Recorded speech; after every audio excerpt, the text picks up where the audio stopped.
Conquérant pacifique. Chapitre 19. Juifs et gentils. En arrivant à Antioche de Syrie, d'où ils avaient été envoyés en mission, Paul et Barnabas profitèrent de la première occasion pour rassembler les croyants et leur raconter tout ce que Dieu avait fait avec eux et comment il avait ouvert aux nations la porte de la foi. L'église d'Antioche était grande et prospère. C'était un centre missionnaire actif, l'un des plus importants groupes chrétiens. Ses membres étaient recrutés dans toutes les classes de la société, parmi lesquels se trouvaient des juifs et des gentils. Pendant que les apôtres s'unissaient aux pasteurs et aux membres de l'église d'Antioche pour gagner des âmes au Christ, quelques-uns du parti des pharisiens, qui avaient cru, réussirent à soulever une question qui allait susciter bientôt une grande controverse dans l'église et jeter la consternation parmi les nouveaux convertis de la gentilité. Avec une grande assurance, ces docteurs judaïsants affirmaient que pour être sauvés, il fallait être circoncis et observer toute la loi cérémonielle.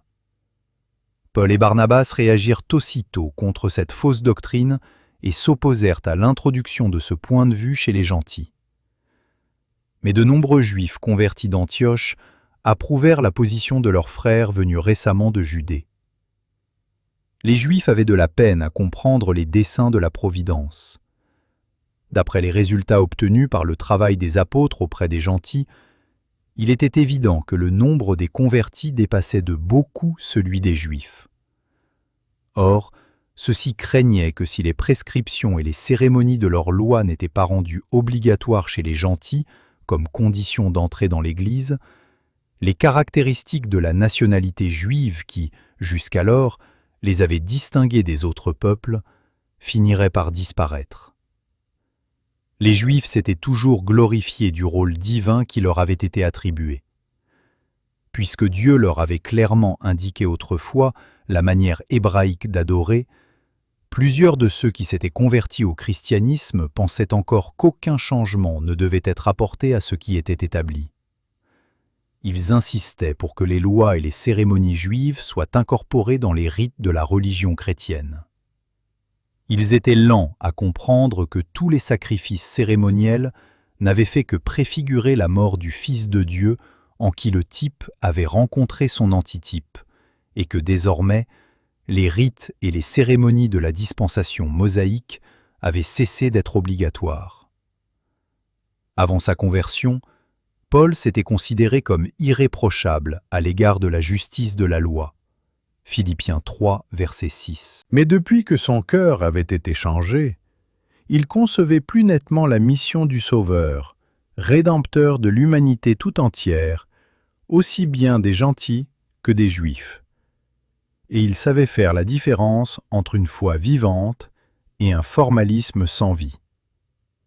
À la lumière de l'Évangile, les anciens rites et les cérémonies confiées à Israël prenaient une signification nouvelle et plus profonde.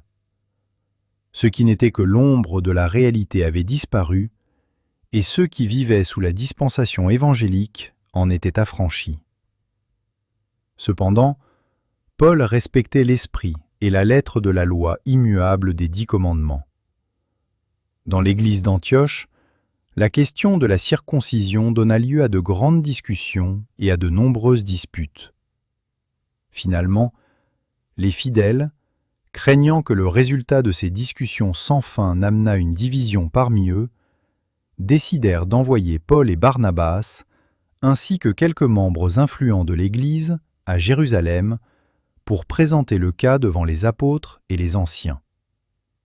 Ils devaient y rencontrer des délégués des différentes communautés, ainsi que ceux qui y étaient venus pour assister aux fêtes prochaines. Toute discussion relative à la circoncision devait cesser jusqu'à la décision finale de l'Assemblée générale. Cette décision serait universellement adoptée par les églises. En allant à Jérusalem, les apôtres rendaient visite aux chrétiens des villes qu'ils traversaient. Ils les encourageaient en faisant le récit de leurs travaux au service de Dieu et de la conversion des païens. À Jérusalem, les délégués d'Antioche rencontrèrent les frères des diverses églises qui s'étaient réunis pour la grande assemblée, et ils leur firent part des succès qui avaient couronné leurs efforts parmi les gentils. Puis, ils donnèrent un résumé précis de la confusion produite par les déclarations de certains pharisiens convertis, venus à Antioche, qui prétendaient que, pour être sauvés, les païens devaient être circoncis et observer la loi de Moïse. Cette affaire fut chaudement débattue par l'Assemblée. D'autres questions du même genre demandaient également une étude attentive. L'une d'elles se rapportait à l'attitude que l'on devait adopter au sujet des viandes sacrifiées aux idoles. De nombreux gentils convertis vivaient au milieu d'un peuple ignorant et superstitieux qui offrait fréquemment des sacrifices aux dieux. Les prêtres des cultes idolâtres faisaient du commerce avec ces offrandes. Les Juifs craignaient que les païens convertis ne discréditent la religion chrétienne en consommant ces viandes et ne sanctionnent ainsi, dans une certaine mesure, les coutumes païennes. Les gentils avaient aussi l'habitude de manger la chair des animaux étouffés. Or, les Juifs avaient reçu de Dieu des instructions spéciales concernant les bêtes destinées à la consommation. Le sang devait s'écouler du corps de l'animal. Autrement, la viande était considérée comme impure. Ces ordonnances données aux Juifs avaient un but sanitaire, et ceux-ci considéraient comme pécheur celui qui absorbait du sang. Ils savaient que ce dernier représente la vie et que son effusion est la conséquence du péché. Les païens, au contraire, avaient l'habitude de recueillir le sang qui s'échappait de la victime expiatoire, et ils le consommaient. Les Juifs ne pouvaient comprendre qu'on devait changer les coutumes adoptées à la suite des instructions particulières de Dieu. Les choses se présentaient de telle manière que si les Juifs et les gentils mangeaient à la même table, les uns étaient offensés et outragés par les autres. Les gentils, et les Grecs en particulier, avaient des mœurs très dissolues, et il était à craindre que ceux qui n'étaient pas convertis fassent profession de foi sans renoncer pour cela à la pratique du mal. Les chrétiens juifs ne pouvaient tolérer l'immoralité que les païens considéraient à la légère. C'est pourquoi les Juifs jugèrent qu'il fallait imposer la circoncision et l'observance de la loi cérémonielle aux païens convertis pour mettre ainsi à l'épreuve la sincérité de leur foi.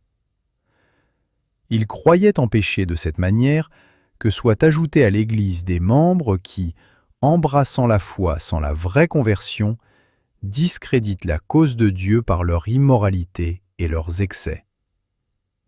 Les différents points de la question en litige paraissaient présenter pour l'Assemblée d'insurmontables difficultés. Mais le Saint-Esprit avait déjà tranché ce problème, et de sa décision allait dépendre la prospérité, sinon l'existence même de l'Église. Une grande discussion s'étant engagée, Pierre se leva et leur dit : « Hommes frères, vous savez que dès longtemps Dieu a fait un choix parmi vous, afin que, par ma bouche, les païens entendissent la parole de l'Évangile et qu'ils crussent. » Et Pierre expliqua que le Saint-Esprit avait réglé le conflit en accordant une puissance égale aux gentils incirconcis et aux juifs circoncis. Il relata sa vision. Dieu lui avait présenté une nappe couverte de toutes espèces de quadrupèdes et lui avait donné l'ordre de tuer et de manger. Mais il avait refusé et affirmé n'avoir jamais mangé ce qui était souillé ou impur. Une voix lui dit alors : « Ce que Dieu a déclaré pur, ne le regarde pas comme souillé. » Pierre donna l'interprétation de ces paroles prononcées presque immédiatement avant l'ordre qu'il avait reçu d'aller trouver le centenier et de l'instruire dans la foi en Jésus. Ce message prouvait que Dieu ne fait exception de personne, mais qu'il reçoit et reconnaît pour siens tous ceux qui le craignent. L'apôtre raconta son étonnement lorsque, après avoir prêché la parole divine à ceux qui étaient réunis dans la maison de Corneille, il assista à l'effusion du Saint-Esprit sur les auditeurs, tant païens que juifs. La même lumière, le même rayonnement resplendissait sur le visage des gentils incirconcis comme sur celui des juifs circoncis. Dieu lui avait ainsi fait comprendre que l'on ne devait pas considérer l'un inférieur à l'autre, car le sang du Christ peut laver de toute souillure. Déjà, auparavant, Pierre avait expliqué à ses frères comment Corneille, ses amis et ses relations s'étaient convertis. Alors qu'il racontait de quelle manière le Saint-Esprit était descendu sur les gentils, il déclara « Or, puisque Dieu leur a accordé le même don qu'à nous qui avons cru au Seigneur Jésus-Christ, pouvais-je, moi, m'opposer à Dieu ?» Puis, avec la même ferveur persuasive, il ajouta « Dieu, qui connaît les cœurs, leur a rendu témoignage en leur donnant le Saint-Esprit comme à nous. Il n'a fait aucune différence entre nous et eux, ayant purifié leur cœur par la foi. Maintenant donc, pourquoi tentez-vous Dieu en mettant sur le cou des disciples un joug que ni nos pères ni nous n'avons pu porter ?» Ce joug n'était pas celui des 10 commandements, contrairement à l'affirmation de ceux qui s'opposent aux obligations de la loi morale. Pierre faisait allusion ici à la loi cérémonielle qui fut annulée par la crucifixion du Christ. Le discours de l'apôtre disposa l'assemblée à écouter avec patience le récit que Paul et Barnabas firent de leur œuvre parmi les gentils. Toute l'assemblée garda le silence, et l'on écouta Barnabas et Paul qui racontèrent tous les miracles et les prodiges que Dieu avait faits par eux au milieu des païens. Jacques aussi rendit son témoignage avec hardiesse. Il déclara que Dieu désirait répandre sur les gentils les mêmes bénédictions et les mêmes privilèges que ceux accordés aux Juifs. Le Saint-Esprit jugea qu'il était bon de ne pas imposer la loi cérémonielle aux païens convertis, et l'opinion des apôtres à ce sujet était conforme à la volonté divine. Jacques présidait l'assemblée. Il la clôtura par ces paroles. « Je suis d'avis qu'on ne crée pas des difficultés à ceux des païens qui se convertissent à Dieu. » Et ceci mit fin à la discussion. Au moyen de ce récit, nous pouvons réfuter la doctrine soutenue par l'Église catholique romaine selon laquelle Pierre était le chef de l'Église. Ceux qui ont prétendu, comme les papes, être les successeurs de l'apôtre n'ont aucun fondement scripturaire pour faire valoir ces revendications. Rien dans la vie de Pierre ne prouve qu'il avait reçu autorité pour être élevé au-dessus de ses frères en tant que vicaire du Très-Haut. Si ceux qui ont déclaré être les successeurs de Pierre avaient suivi son exemple, ils se seraient toujours contentés de rester sur le même pied d'égalité que leurs frères. Dans cette circonstance, Jacques semble avoir été choisi pour annoncer aux fidèles la résolution prise par l'Assemblée. C'est lui qui énonça la décision au terme de laquelle la loi cérémonielle, et en particulier la circoncision, ne devait pas être imposée, voire recommandée aux gentils. Jacques chercha à frapper l'esprit de ses frères par le fait qu'un réel changement de vie s'était opéré chez les païens convertis. Il fallait donc éviter de les troubler par des questions secondaires qui pouvaient faire naître chez eux la perplexité et le doute, les décourageant ainsi de suivre le Christ. Cependant, ils devaient abandonner les coutumes qui étaient contraires aux principes chrétiens. Les apôtres et les anciens acceptèrent d'informer par lettre les païens de s'abstenir des viandes sacrifiées aux idoles, du sang, des animaux étouffés et de l'impudicité, et les prièrent instamment d'observer les commandements et de mener une vie sainte. En outre, on affirmait que ceux qui avaient déclaré la circoncision obligatoire n'y étaient pas autorisés par les apôtres. Paul et Barnabas étaient recommandés comme des hommes ayant exposé leur vie pour le Seigneur. Jude et Silas furent envoyés avec ces apôtres pour faire connaître verbalement aux gentils la décision prise par l'Assemblée. « Il a paru bon au Saint-Esprit et à nous de ne vous imposer d'autre charge que ce qui est nécessaire, savoir de vous abstenir des viandes sacrifiées aux idoles, du sang, des animaux étouffés et de l'impudicité, choses contre lesquelles vous vous trouverez bien de vous tenir en garde. Les 4 serviteurs de Dieu furent envoyés à Antioche avec la lettre contenant le message qui devait mettre un terme à toute controverse, car elle émanait de la plus haute autorité existant sur la terre. L'assemblée qui régla le litige se composait des apôtres et des docteurs qui s'étaient signalés dans l'établissement des églises chrétiennes, tant parmi les Juifs que parmi les gentils, ainsi que des délégués choisis dans différentes régions. Il y avait aussi les anciens de Jérusalem, des délégués d'Antioche, ainsi que des églises les plus influentes. L'assemblée agissait conformément à l'inspiration divine et avec la dignité d'une église établie par la volonté d'en haut. À la suite de leur délibération, tous furent convaincus que Dieu avait lui-même tranché la question en répandant le Saint-Esprit sur les gentils. Ils comprirent alors que tous devaient suivre les directives de l'Esprit. Le corps entier des chrétiens ne fut pas appelé à statuer sur ce différend. Ce furent les apôtres et les anciens, hommes influents et au jugement saint, qui rédigèrent et émirent le décret, accepté en général par les églises chrétiennes. Cependant, tous ne furent pas satisfaits de la décision qui avait été prise. Quelques frères, ambitieux et présomptueux, la désapprouvèrent. Ils décidèrent donc de travailler pour le Seigneur sous leur propre responsabilité.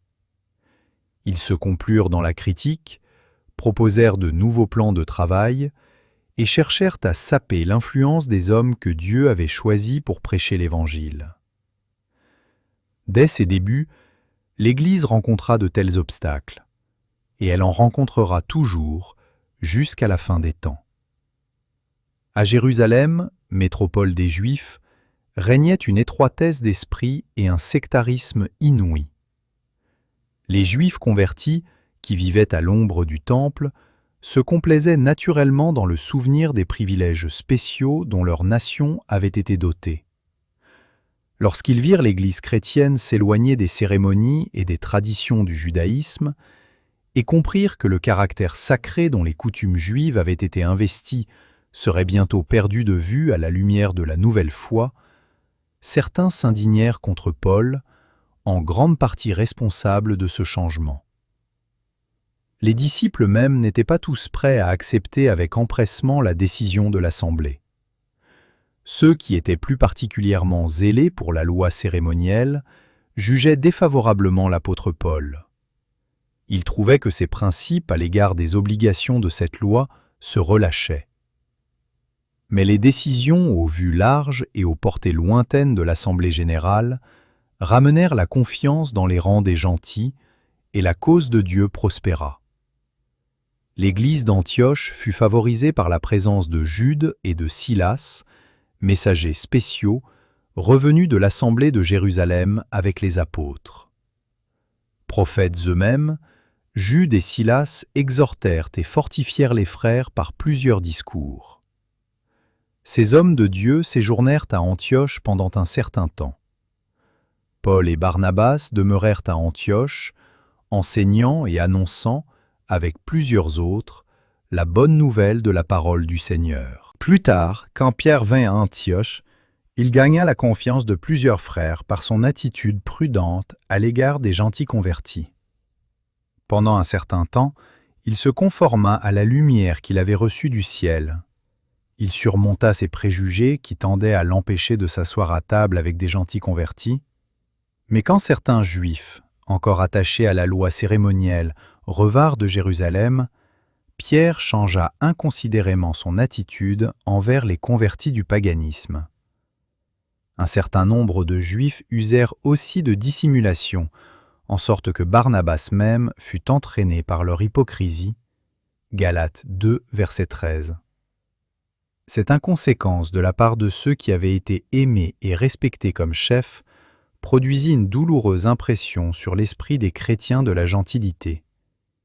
L'Église était menacée de division. Mais Paul, qui se rendait compte du mal fait à l'Église à cause du double rôle joué par Pierre, le censura ouvertement pour avoir ainsi déguisé ses vrais sentiments. En présence de tous, Il dit à Pierre, « Si toi, qui es juif, tu vis à la manière des païens et non à la manière des juifs, pourquoi forces-tu les païens à judaïser ?» Pierre reconnut son erreur et se mit immédiatement en devoir de réparer le mal qu'il avait commis.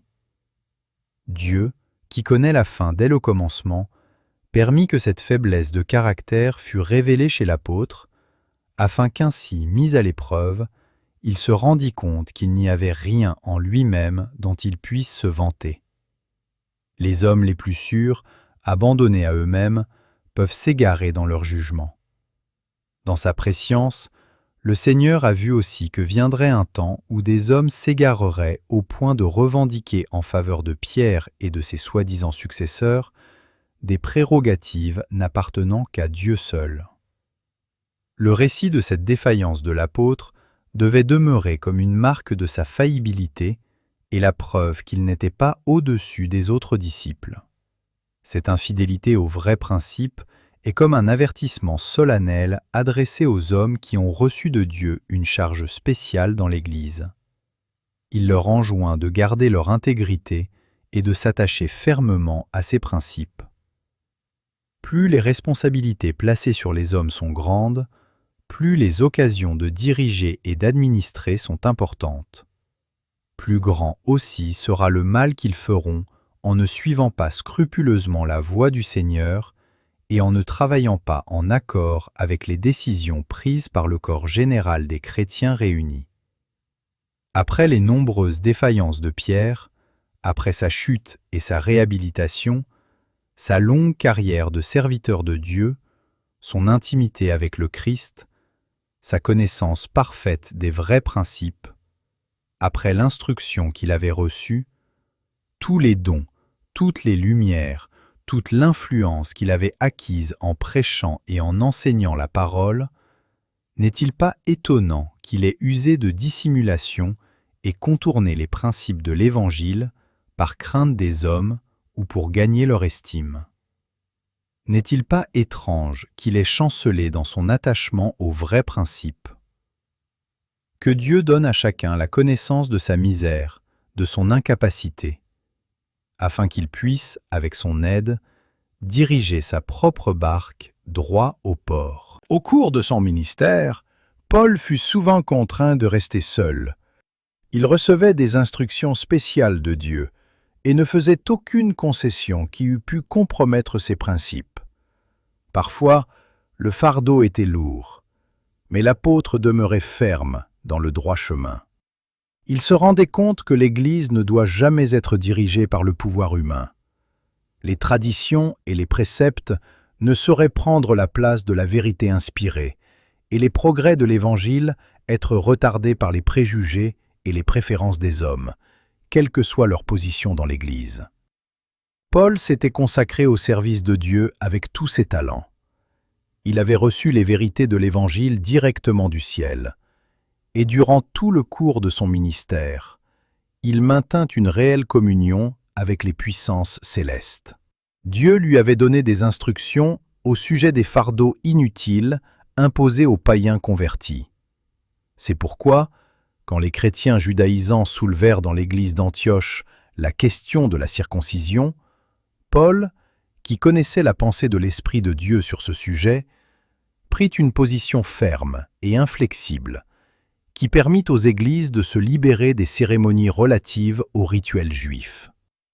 Mais bien que Paul fût personnellement inspiré par Dieu, il n'avait pas d'idée préconçue au sujet de sa propre responsabilité. Tandis qu'il attendait du Seigneur des ordres directs, il était toujours prêt à reconnaître l'autorité dont avait été investi le corps des croyants. Il éprouvait la nécessité d'être conseillé. Quand il fallait traiter des sujets importants, il était heureux de les présenter à l'Église et de s'unir à ses frères pour demander à Dieu la sagesse nécessaire afin de prendre les décisions convenables. Même les esprits des prophètes, déclarait-il, sont soumis aux prophètes, car Dieu n'est pas un Dieu de désordre, mais de paix. Avec Pierre, il enseignait que tous, en qualité de membres d'Église, devaient être soumis aux anciens. Première épître de Pierre, 5, verset 5.